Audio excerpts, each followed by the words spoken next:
Welcome to Marvelous Disney, the podcast that discusses the most recent doings at one of the more dynamic divisions of the Walt Disney Company, which is, of course, Marvel Entertainment. This is entertainment writer Jim Hill, and I am recording this week's episode on Sunday, September 4th, 2022. Now, normally I don't record this podcast as late in the week as this. More to the point, I typically record the show with my co-host, the amazing Aaron Adams. But back when I was in the Army, which was, dear Lord, almost 40 years ago now, I was in the service from March of 83 through the spring of 87. There was this phrase that our base commander once used that I absolutely loved. This would have been Major General Robert F. Molinelli. He was in charge of Fort Devens from June of 85 through July of 86, I want to say. Anyway, Fort Devens, where I was stationed, teeny tiny military base, central Massachusetts, was for a time home for the 10th Special Forces and the 39th Engineer Battalion, regularly used for Army Reserve and National Guard units from all around the 6 New England states, and base closed in March of 96. I was talking about a phrase that General Molinelli used once. He was referring to an incident that happened on base. I want to say it was a training accident at South Post where things went south. And, I believe in the military world, the word they use is snafu. And because we have a family-friendly audience, I will tell you that snafu stands for situation normal, all fudged up. Anyway, General Molinelli got asked by the local press what had gone wrong with the training exercise. He just turned to the reporter and said, "We were overtaken by events." I fell in love with that phrase. That's the verbal equivalent of a get-out-of-jail-free card, something you can use in virtually any situation. It's, why are you late for dinner? I was overtaken by events. Why didn't you turn in that term paper on time? I was overtaken by events. Why didn't you post your podcast on its usual date and time? I was overtaken by events. Seriously, that last one is true. At this point, we are just 4 days out from the start of the D23 Expo, which, if you make your living, as I do, covering the Walt Disney Company, is the equivalent of the Super Bowl. And out ahead of Nancy and I flying out to California on Wednesday to begin 3 days of activities at the Anaheim Convention Center, there was and still is so much to do that, as I just said, we were overtaken by events. I fell behind schedule. And rather than make poor Aaron wait around until I actually got my act together this week, I cut Mr. Adams loose so he could then go off and enjoy a well-deserved long Labor Day weekend. I would handle this show solo when I finally got around to writing this thing, which is now today, Sunday, September 4th, 2022, which is when Spider-Man No Way Home, the More Fun Stuff edition, which Sony Pictures just put back into theaters this past Friday, September 2nd. It's currently duking it out with Top Gun Maverick to see which special effects-filled film will come out on top of the domestic box office for the long Labor Day weekend. Now, we're not exactly talking about huge box office totals here. It looks like, according to what the folks at Deadline are putting out there, by the time Monday night rolls around, both of these very long-in-the-tooth releases, and when I say that, think about it.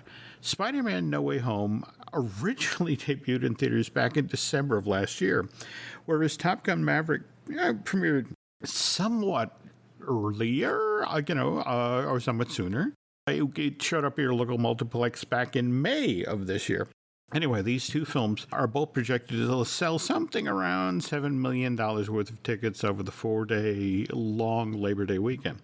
Now, what kind of hindered these two films from doing better at the North American box office this past weekend? Well, did you hear about National Cinema Day? This was held yesterday, Saturday, September 3rd, where some 3,000 plus theaters around the country offered $3 tickets to all of the movies they were showing at that time. I'm told we're talking about some 30,000 screens around the country doing a full day of discounted admissions, which I don't need to tell you would have a sizable impact on the overall box office potential for the long Labor Day weekend. From what I've been told, though, both exhibitors and the studios were willing to make this temporary monetary sacrifice if this then brought back to theaters those still somewhat hesitant moviegoers. So, look, even though we're supposedly in the waning days of the pandemic, there's still a lot of folks who are reluctant, to do things that involve crowds, and that would mean going back to their local multiplex. So the hope was if they dangled a $3 movie ticket as opposed to the usual 10 or 12, that might get people who still had COVID-related concerns to head on out to their local movie theater. And interesting thing is the studios tried to use this as an opportunity to get people excited about the movies that are then coming into the fall. In fact, what was interesting is at each of these $3 screenings, there was supposedly a 4-minute-long sizzle reel played out ahead of each film that then showed footage from eagerly anticipated movies like Black Panther: Wakanda Forever and Avatar: The Way of Water. And then after this sizzle reel, there were actual trailers for a lot of these movies, which is a polite way to say that a lot of people went home from these $3 screenings being very, very aware that the Black Panther sequel will be arriving in theaters this year on November 11th. I guess we should also mention, given, again, that Spider-Man No Way Home, the more fun stuff edition, debuted on Friday, what the buzz is about that. And basically, this extended cut of that John Watts movie, to be blunt, it's kind of front-loaded, which means there's a lot of new scenes in No Way Home in the front part of the film, the part of the Spider-Man movie prior to when the Green Goblin, Doc Ock, Electro, Sandman, and Lizard show up. So it's more Peter, MJ, and Ned at school, more Flash Thompson, and more teachers. And now mind you, I've heard this early stuff, this extra footage, it is funny, but it doesn't necessarily move the No Way Home story along. What's kind of interesting is in the new end credit for Spider-Man No Way Home, in the Fun Stuff edition, it does tie the story back to school. If Tom Holland does come back and do another Spider-Man trilogy, does it mean we're going to be returning to the Midtown School of Science and Technology? For me, that seems unlikely, right? I mean, when No Way Home was ending, we actually watched Ned and MJ in the coffee shop opening their college acceptance letters. And more to the point, given that Peter's existence is the world's memory of Mr. Parker had been erased by Doctor Strange's spell, so I don't see him voluntarily going back to high school. Well, all right. Anyway, that's some of the Marvel-related news from earlier this weekend. And as always, the news portion of today's show is brought to you by Storybook Destinations, trusted travel partner of the Jim Hill Media Podcast Network. For a worry-free travel experience, please book online at storybookdestinations.com. Okay, so what happened earlier this week? Well, we got another killer episodes of She-Hulk over at Disney+. Now, I know back when Marvel Studios was initially working on this limited series for Disney's subscription streaming service, Aaron and I shared what we were hearing from the set of the show, which involved weeks of reshoots as they struggled to get a handle on the precise tone and style of this legal procedural sitcom with superhero elements. Well, I am pleased to report that as of episode 3, She-Hulk is really hitting its stride, at least as far as this whole breaking the fourth wall thing goes. Tiana Mansley now seems hugely confident as she turns to the camera and says things like, "Ooh, nice job linking up the A story and the B story." Or, "I promise that this won't be one of those shows where we have a big MCU-related cameo every week." Speaking of which, though, I have to say that there's a lot of male Marvel superhero fans out there who kind of outdid themselves with their reaction to episode 3, especially that mid-credit scene where the She-Hulk is seen twerking in her office at GLK&H along with Megan Thee Stallion. I mean, you guys did catch the earlier part of this week's episode where the She-Hulk production team actually made fun of guys who comment online about how they feel threatened by female superheroes. So for you guys to be spoofed and then clearly not get the joke, leaning into complaining about She-Hulk and Megan twerking into Jennifer Walters' office. Look, guys, being clueless and humorless is not a good look, especially when it comes to She-Hulk Attorney at Law, which is hyper-aware of the world it's continuously, affectionately spoofing. Case in point, Tim Roth this week did an interview with The Hollywood Reporter where he talked about coming back to play Emil Blonsky, the Abomination, some 14 years after he first played these characters in The Incredible Hulk, which, remember, Universal Pictures first released to theaters back in June of 2008. Of course, in that movie, Bruce Banner and the Hulk were played by Edward Norton, and in today's MCU, Mark Ruffalo now essays those two roles. And on set, Roth, as he was shooting a scene with Ruffalo, actually riffed on that a little bit. According to this interview in The Hollywood Reporter, Tim and Mark first look at one another, and Roth supposedly says, I was like, you put on weight. There's something about you, you know. So it was that kind of stuff. We messed around. And by the way, we were encouraged to improvise and play. That's how we dealt with the recasting. So look, She-Hulk clearly has a sense of humor about itself, whereas there's a vocal subset of Marvel fans, male fans, who do not. Which genuinely makes me kind of dread what's going to happen next year when Moon Girl and Devil Dinosaur appear on Disney Plus and also over on Disney Channel. Disney believes strongly in this new animated series, which will debut in 2023. They've already got a series of books planned to hit store shelves to help support Moon Girl and Dinosaur. They're going to have titles like One Girl Can Make a Difference and Here Today, Gone Tomorrow, and This is Moon Girl. These will go on sale on August 1st, 2023.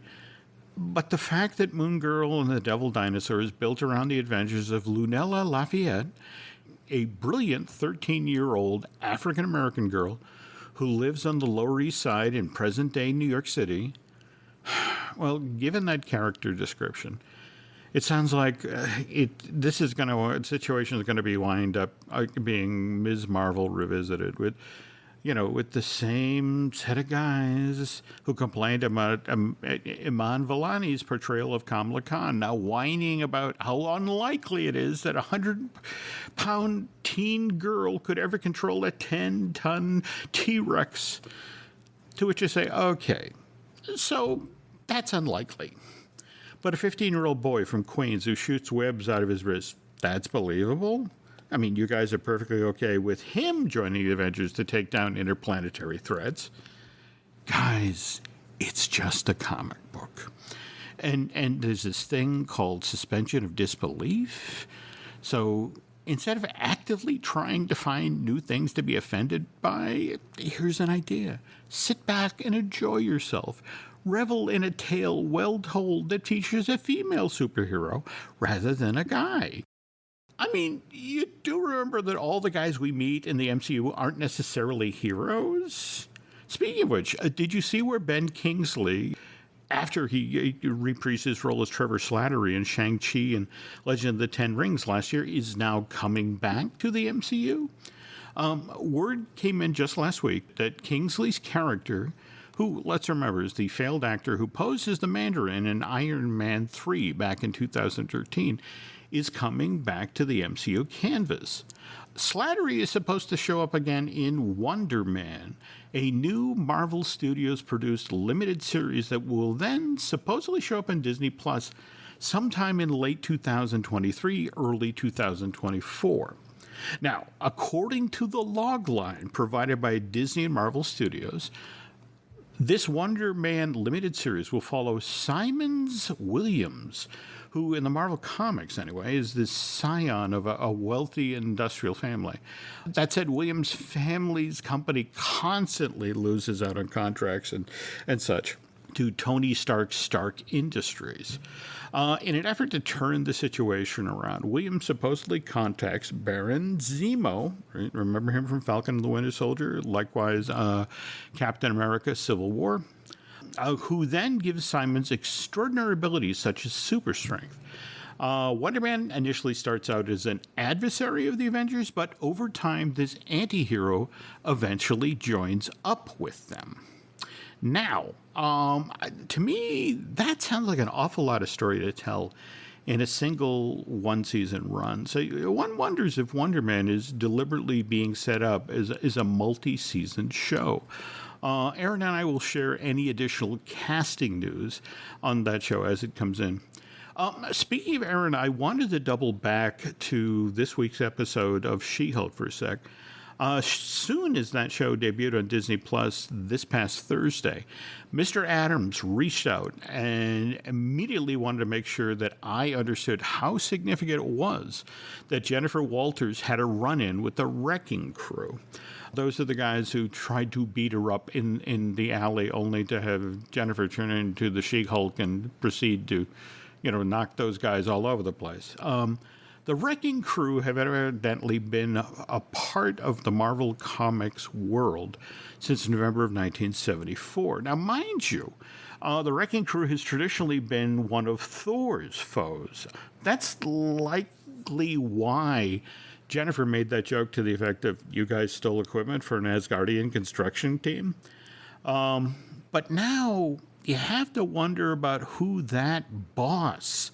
You remember Wrecker said to Thunderball, the boss isn't going to be happy when they tried to score a sample of Jennifer's blood. So we're going to wonder who that is.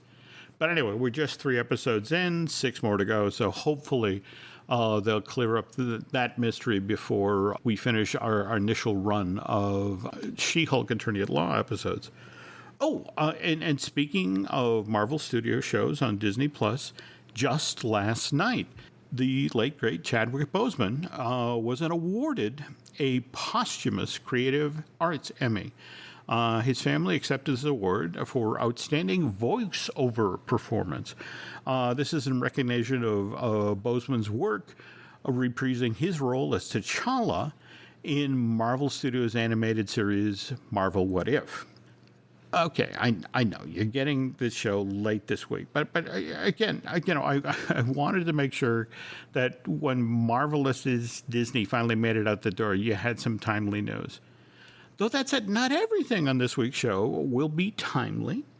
On the second half of today's show, we'll be talking about the Avengers campus at Walt Disney Studios Park in Paris, which opened back on July 20th of this year, and we'll also be talking about the Hotel New York, the Art of Marvel, which opened at the Disneyland Paris Resort back in June of 2021.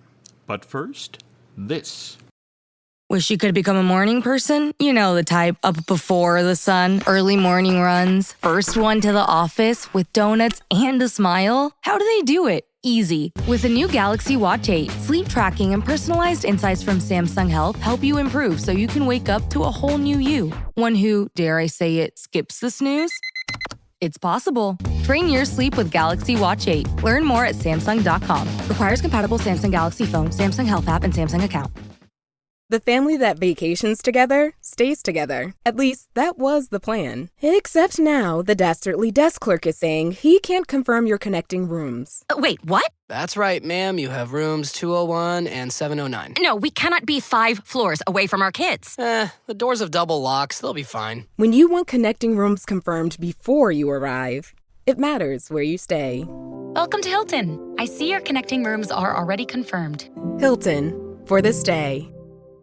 This episode is brought to you by Nespresso. Gift magical mornings with Nespresso Virtuo Pop. Compact and stylish, Virtuo Pop is made to meet every morning coffee craving. From espresso to coffee, hot or iced, at the click of a button. And celebrate the season with Nespresso's limited edition coffee flavors. Sweet almond and hibiscus, cinnamon and candied tamarind, and festive double espresso. Magic in the making. Shop the holiday gift collection exclusively at Nespresso.com.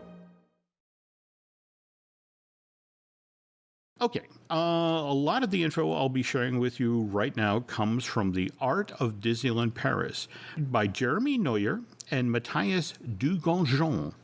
This 202-page hardcover First went on sale on July 5th of this year in honor of the 30th anniversary of Disneyland Paris's grand opening back in April of 1992. And by the way, I want to take a moment here to thank the very kind people who helped me acquire a couple of copies of The Art of Disneyland Paris, as well as the Hotel New York, The Art of Marvel poster book, which I then shared with Mr. Tester and a few other folks I do podcasts and video shows with. Thanks again to Anthony, Kate, Joe, and Chris, and I know I'm forgetting somebody else. I'm sorry about that. Kind of ironic that Nancy and I are headed out to this year's D23 Expo later this week, because we initially got word about the Avengers Campus project, and I want to say it wasn't the 2017 edition. It was probably the 2019 edition of this Ultimate Disney Fan event. Okay, so to explain, Avengers Campus is a revolutionary concept supposedly thought up by Tony Stark, who realized that the world needed more heroes. This is the backstory the Imagineers cooked up for this part of the park. So to inspire recruits to come forward and realize their potential, he created 3 interconnected campuses around the world, the first of which opened at Disney's California Adventure Park in California back in June of 2021. Now, as for the Parisian version of Avengers Campus, the third campus, which was to be built at Hong Kong Disneyland, was originally supposed to open in 2023, though my understanding is the pandemic may have tripped up that plan. I'll dig and see if I can get some more information for a future show. Anyway, the Parisian version of Avengers Campus was built on the site of the former backlot at Walt Disney Studios Park, again at the Disneyland Paris Resort. Again, you have to understand that this was a theme park that celebrates movies, so the ideas of these shows, which debuted at the park, I want to say in March of 2002, were to take you behind the scenes on film production. So there was the Armageddon special effects show, there was the Lights, Motor, Action outdoor stunt show, there was even a roller coaster, rock and roller coaster starring Aerosmith that tried to recreate the feeling of going to an Aerosmith concert with light towers and fog machines and the like. But today, well, the whole idea going into the Avengers Campus project is that it needed to be more immersive. More to the point, it really needed to be connected to a Disney franchise. And in this case, that was Marvel Studios. Also worth noting that with the opening of Avengers Campus is just the first step of a multi-year expansion of Walt Disney Studios Park. In fact, as we're talking here, construction is already underway on a 10-acre lake that will become the new heart of that theme park. This lake is being designed from day one to be a 360-degree entertainment area. It will be loaded up with the latest technology featuring fountains and sound and light special effects, with the notion that there'll be breathtaking water shows staged during the day and especially at night. More to the point, along the edge of this lake, they are about to build a recreation of Arendelle from Frozen, which will include the village and the castle, and standing behind it will be a 40-meter high mountain. So, work's underway on that. I understand 2024, but again, that's Frozen, and we're here to talk about Marvel. Anyway, in order to transform the backlot at Walt Disney Studios Park at Disneyland Paris, more than 300 Imagineers worked in design, architecture, engineering, planning, and construction management, likewise project management, set design. In addition to that, 200 workers from 70 different construction companies and more than 200 subcontractors were involved in the project. Now, important to understand here that the California Adventure version of Avengers Campus was supposedly built on the site of a Stark Motors plant from, the early 1940s. This is where Howard Stark, Tony's dad, was trying to build that flying car that we initially saw showcased at the 1939 New York World's Fair in the want to say the front third of Captain America, the First Avenger. Now, the backstory for the Parisian version of Avengers Campus, a little more complicated. Avengers Campus was originally an industrial complex built by Howard Stark, again, supposedly the flying car idea, but this was during World War II, and to be honest, this industrial complex was actually a cover for the covert operations of the SSR, which was the forerunner of the Marvel organization that we all know today, S.H.I.E.L.D. In both cases, both the California and Paris Avengers Campus, when Tony Stark got this idea about doing these interconnected campuses around the globe, he looked for properties that his family owned and then decided to reclaim and revitalize these buildings that had basically been built back in the 40s. And also, Tony being Tony, he folds in his own love of modern design. So if you go through this side of the park, you can see, again, a building that screams 2022 that, still has a side or an annex that's clearly left over from the 40s. So it's this kind of an interesting thing for Disney that as you're walking through, you do get a sense of history of what was here before and what's here now, which, by the way, makes this side of the park much more realistic than a lot of areas at Disneyland Paris. From an Imagineer point of view, what's genuinely intriguing about Avengers Campus, especially in regards to what was previously located in this part of Walt Disney Studios Park, the backlot, is that guests can no longer just passively watch shows that then take them behind the scenes on how movies and TV shows are made and, that sort of thing. With the Avengers Campus, people can't help but have immersive experiences. Guests are no longer allowed to merely be spectators. They have no choice. They have to become a full-fledged part of the story. Also, again, kind of interesting thing that the Imagineers kind of leaned into, especially, what we've been seeing with the last couple of MCU films, which, touch on the multiverse. Avengers Campus exists in a parallel timeline to the one we know in the Marvel Cinematic Universe, or for that matter, what's going on right now in the Marvel comic book line. That's why in this world, Tony Stark is still alive. And more to the point, we all know who Peter Parker and Spider-Man are. Anyway, when it comes to bringing superheroes into this world, well, Tony Stark supposedly believes there are very distinct steps in this process. There's research and development of new technologies. That's what guests will experience when they visit the Spider-Man Web Adventures ride. Likewise, the Avengers Assemble Flight Force coaster. There's also, you got to get in shape, so there's physical training, and guests can do that by heading over to this park's Hero Training Center. And then, of course, you need your gear. So, this is when you swing over to the gift shop at Stark Factory. Likewise, there's also scientific experimentation, which, judging by the weird food that's being served over at Pym Kitchen, that they're doing every day over there. Also, Stark supposedly believed very strongly that the Avengers have to lead by example, which is why he set up that gateway portal in the Parisian version of Avengers Campus, which means throughout the day, various Marvel superheroes, after they complete missions around the globe or off-world, will suddenly drop in to interact with the new recruits. And I have to tell you, folks, I had no idea that the story at Avengers Campus was going to be this involved.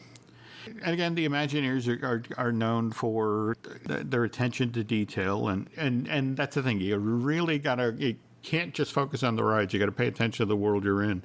Like, for example, if you look up over the entrance to the Avengers Assemble Flight Force building, you can see a Quinjet parked on the roof. Likewise, if you look over to the exterior of that same ride building, there's this giant curved screen, which is actually an interface for Friday, Tony Stark's virtual assistant. His mission 24/7 is to monitor the campus and detect potential threats from Earth or space. And what's kind of cool about what the Imagineers have done with, the curved surface of the Avengers Assemble Flight Force building is What they've set up there, the technology actually reacts to ambient sound and movement. And so, what you'll see during the day, and especially at night, when, Avengers Campus is so beautifully lit up, is you'll see people interacting with Friday and, having their movements echoed or having the colors on the wall react to what's going on. And again, while we're talking about the upper level of the land, the Avengers use the roofline space of the campus buildings for training.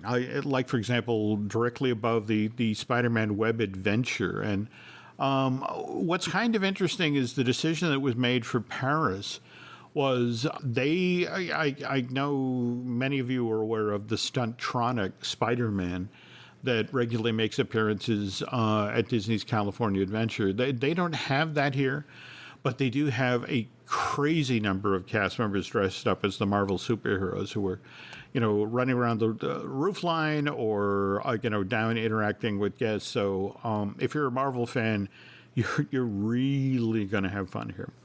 And we were just mentioning the lighting, especially at nighttime.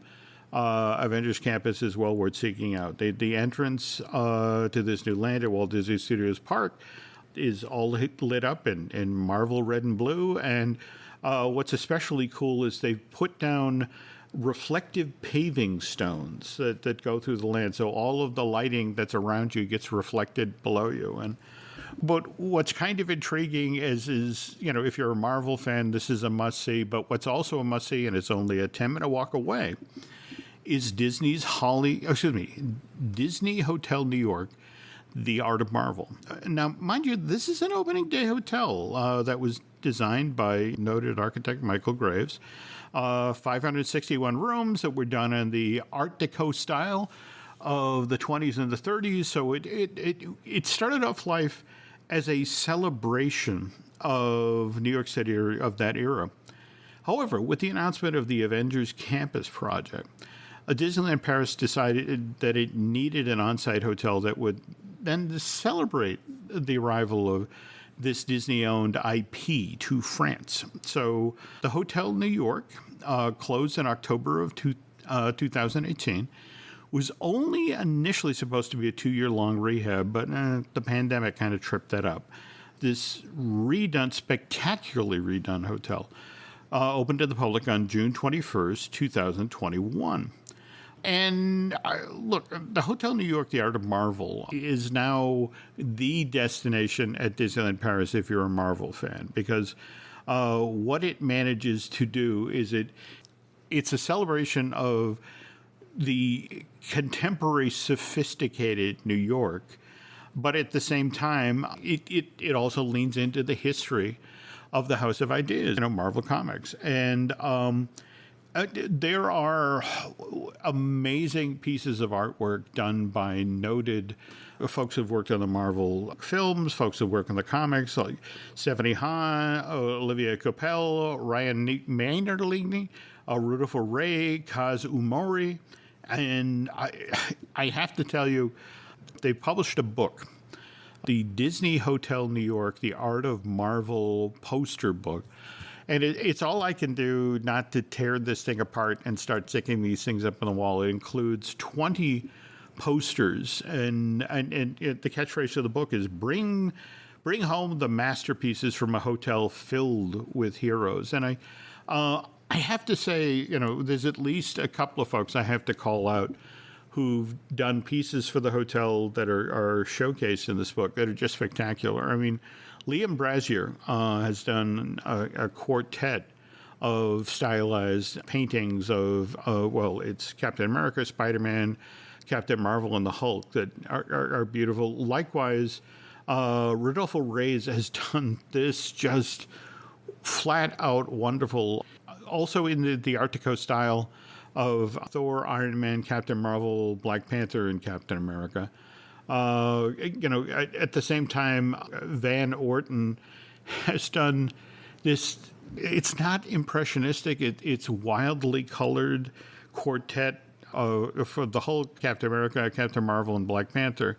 And I would be remiss if I did not mention Michael Walsh's flat out beautiful. It's Spider-Man web slinging across Manhattan on a moonlit night, and it is just, again, you want to take these things out and frame them.